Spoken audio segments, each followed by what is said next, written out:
What factor has the highest influence on your longevity? Well, this feels like a trick question. I'm going to show you all the different factors that influence your longevity and show you what you can do today to help extend your health span and your lifespan. You might be surprised at some of the things I share today that helps aid in your longevity, but by the end of this video, you're going to walk away with key steps to help formulate your own health span strategies so that you can live as long as possible and as healthy as possible.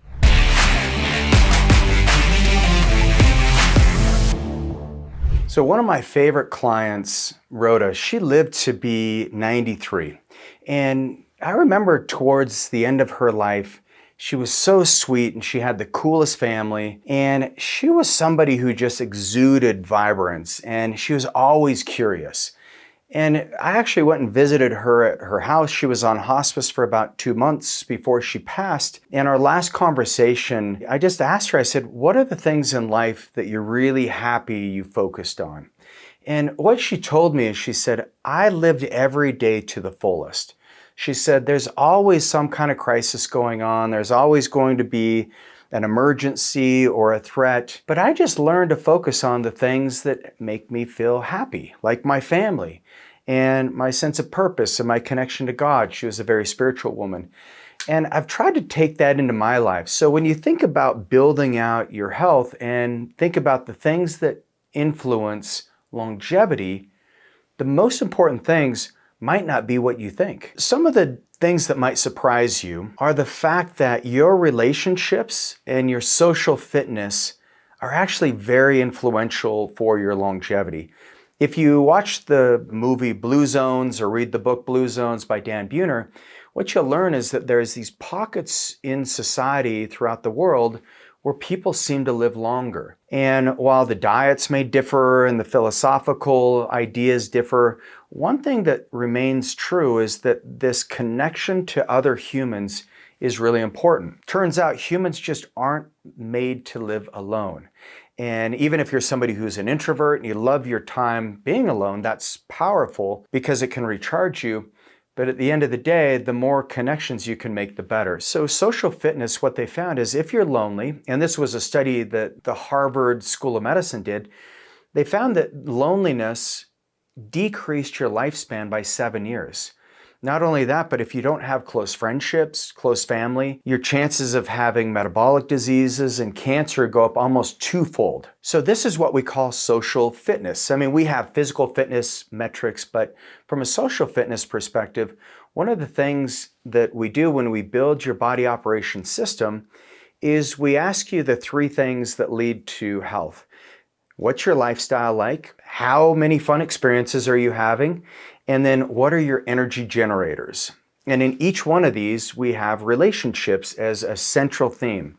So let's ask you, what are your best relationship habits? What do you bring into relationships that are very meaningful that other people would say about you? And maybe you're somebody who's really funny and you bring humor into the relationship. You know, I have a friend and we've been friends since high school and he always makes me laugh. John, if you're watching this, you know what I mean. Like, we can go back and we can quote almost every line in Naked Gun or Airplane, like those old movies in the 80s and 90s. We just have it memorized, so we just know how to pick up the banter, even though we haven't seen each other for 3 or 4 years. It's really fun. But what do you bring? Maybe you bring presence. You're a really good listener. You know, I have 3 kids and they all have totally different personalities. You know, one of my sons, he's very inquisitive and he listens deeply and he asks questions. And when he responds meaningfully. And so I do appreciate that about Jonah. I have another son who he wants to participate in relationships by showing me cool things. So he's always like, hey, Dad, look at this or watch that. And Dominic is an endless supply of energy and he's always getting a thrill out of people. He's always a jokester too. So you never know. And then my daughter Zoe is someone who's very pragmatic. And I always say when I grow up, I want to be as responsible as my daughter because she knows the rules, she knows how to follow them, she knows when she deviates that there's consequences, and she's just very practical. But they all bring something different into the relationship, which I appreciate. My wife is no different. My wife helps me be the best version of myself, but she's always my biggest cheerleader. Whenever I have a day where I feel like, man, there's so many things going on that are disassembling in my life, I can lean on her and she gives me a lot of strength. What are the relationships you have and how do those help facilitate your enjoyment in life? And then if you look at energy generators, think of the people in your life that bring a lot of energy.